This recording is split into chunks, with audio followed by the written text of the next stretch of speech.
16वां हिसाब देखिए 16th problem.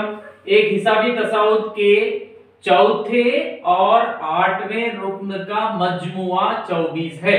यहां तक ही देखेंगे। हल देखिए। हल दिया गया है कि क्या दिया बोले तो हिसाबी तसाद के चौथे और 8वें रुक्न का मजमुआ, चौथे और 8वें रुक्न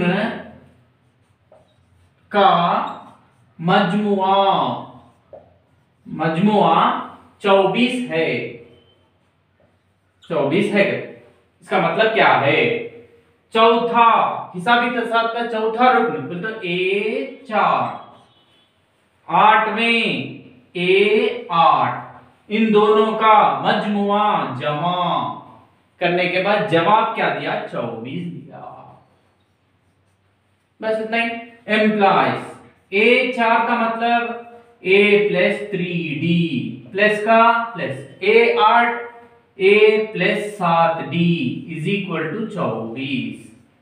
एम्प्लाइज A जमा A, दोनों को एक जगह लिख ले रहा हूं, plus 3D plus 7D is equal to 24। Implies A जमा A 2A, हम भूल के A स्क्वायर बोलते हैं। A जरब A स्क्वायर, A जमा A 2A, ये दोनों अलामत एक जैसे। प्लस 3D में 7D जमा करेंगे 10D इज इक्वल टू 24। अब एम्प्लाइज, अब देखिए यहां पर ये 2A 2 है, यहां पर 10D 10 में भी 2 है, 2 पंजे, 2 मुश्तरिका है, कॉमन ले सकते हैं। 2 बाहर आ गया तो A, 2 बाहर आ गया इसमें से, 2 पंजे 10, ये D इज इक्वल टू 24। अब ये 2 जरब के साथ उधर भेज देंगे। A plus 5D is equal to 24 बट्टे ये 2, 2 एकम 2 दूनी। Implies A plus 5D 5D is equal to 12। ये मेरी पहली मसावात है। ओके, अब यहां तक हो गया था, इसको अब आगे हल नहीं कर सकते। चौथे 8वें का मजमुआ 24 है, हल कर दिए, यहां तक आ गया, यहां तक हो गया। और फिर अब और क्या दिया? 6वें और 10वें, 6वें और 10वें रुक्न का मजमुआ 6वें और 10वें रुक्न का मजमुआ 44 है। 44 है। इसका मतलब क्या है? 6वें A6, 10वें A10, क्या? मजमुआ जमा, जवाब कितना? 44। Implies A6 A plus 5D plus A10 A plus 9D is equal to 44। Implies A plus A करीब में लिख ले रहा हूं, plus 5D plus 9D is equal to 44। A plus A 2A plus दोनों अलामत एक जैसे, 5 में 9 मिलाएंगे 14D is equal to 44। Employees फिर ये दोनों में A 2 मुश्तरिका है, 2 कॉमन, A प्लस 2 सत्ते D is equal to 44। Implies A plus 7D is equal to 44 बट्टे 2, 2 दूनी 4, 2 दूनी 4। Implies A plus 7D is equal to 22। आगे हल नहीं कर सकते, ये मेरी दूसरी मसावात है। अब उसके बाद क्या मालूम करो रहा?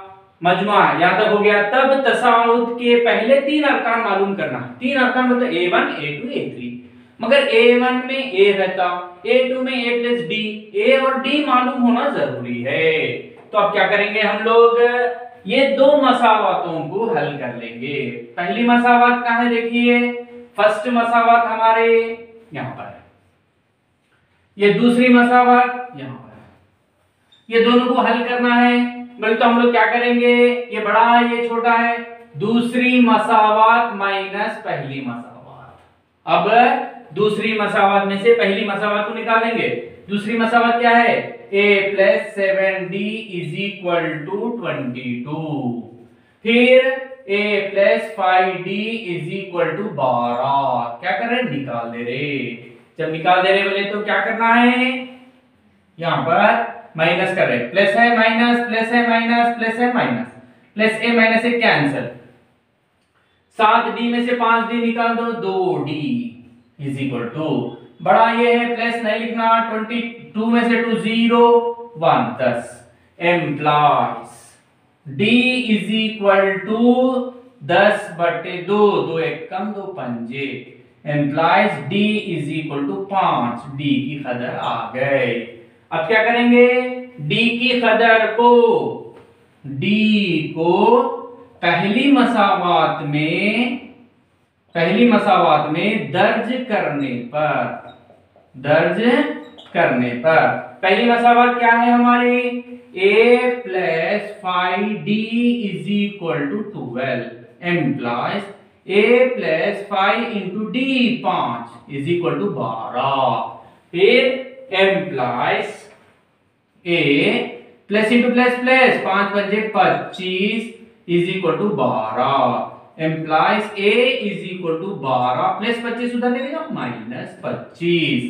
Employees a is equal to, इन बड़ा है अलामत माइनस, 25 में से 12 को निकालो 13। a की कदर भी आ गई। अब क्या करने का है, a आ गया, d आ गया।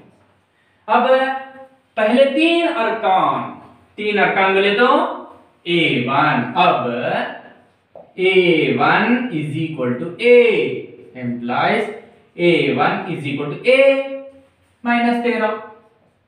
पहला रुकन आ गया। दूसरा रुक, a2 is equal to a plus d is equal to a कितना है माइनस 13 प्लस d कितना है 5। बड़ा इन है अलामत माइनस, 13 में से 5 को निकालेंगे 8। a2 is equal to 8 minus 8। फिर अब क्या मालूम करेंगे, a3 is equal to a plus 2d is equal to a कितना है minus 13 plus 2 into d 5 is equal to minus 13 plus into plus plus 5 दूनी 10। अलामतें अलग अलग है, बड़ा ये माइनस 13 में से 10 को निकाल देंगे 3, ये a3 इज इक्वल टू आ गया। therefore a1 is equal to minus 13, a2 is equal to minus 8, a3 is equal to minus 3। ठीक है बेटा, 17वां हिसाब देखिए। अरशद 1995 ईस्वी में मुलाजिमत से जुड़ गया, मतलब उनको नौकरी मिल गई। कौन से साल में, 1995 में। जिस वक्त उसकी सालाना तनख्वाह ₹5000 थी। जब नौकरी पे चढ़ गए उनकी तनख्वाह कितनी थी बोले तो 5000 थी। बोले तो स्टार्टिंग, शुरुआत पहले। अब देखेंगे क्या हो रहा है। अगर सालाना ₹200, ये आर ऐसा लिखे तो रुपये 2000 के हिसाब से तनख्वाह में इजाफा हो। अब हर साल क्या हो रहा बोले तो 200 का इंक्रीमेंट हो रहा बेटा, इजाफा हो रहा। बोल तो हर वक्त 200 बोल तो क्या बोला मैं, वो फर्क मुश्तरिक है, हर वक्त वही अदद जमा होते जा रहा, इसलिए उसको हम लोग क्या बोल सकते हैं, बोल तो फर्क मुश्तरिक बोल सकते हैं। बोल तो इससे क्या अंदाजा हुआ, बोल तो ये जो हिसाबी तसाद के बारे में बात कर रहे। हल देखिए यहाँ पर, हल पहले साल में शुरुआत में सैलरी कितनी थी, तनख्वाह कितनी थी 5000। इसका मतलब A1 is equal to 5000। Employees A1 बोले तो A is equal to 5000।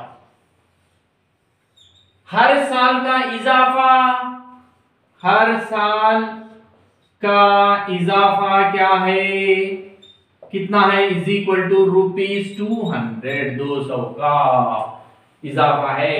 Therefore इजाफा तो डी इज इक्वल टू ₹200 इजाफा। हर वक्त वही इजाफा हो रहा, बढ़ रहा बढ़ रहा बढ़ रहा बढ़ रहा। हर वक्त 5000 थी, एक साल मुकम्मिल होते 5000 में 200 जमा 5200, फिर 5200 में फिर 200, 5400, ऐसा जमा होते हुए चले।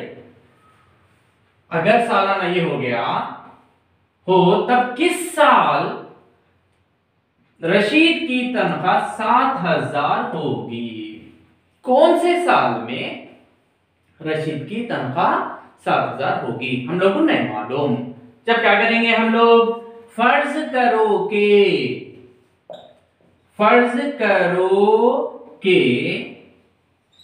एन कौन से साल में नहीं मालूम, एन वो साल में तो कौन सा साल, एन वो साल में 7000 तनख्वाह हुई। Employees A plus n minus 1 into D is equal to 7000.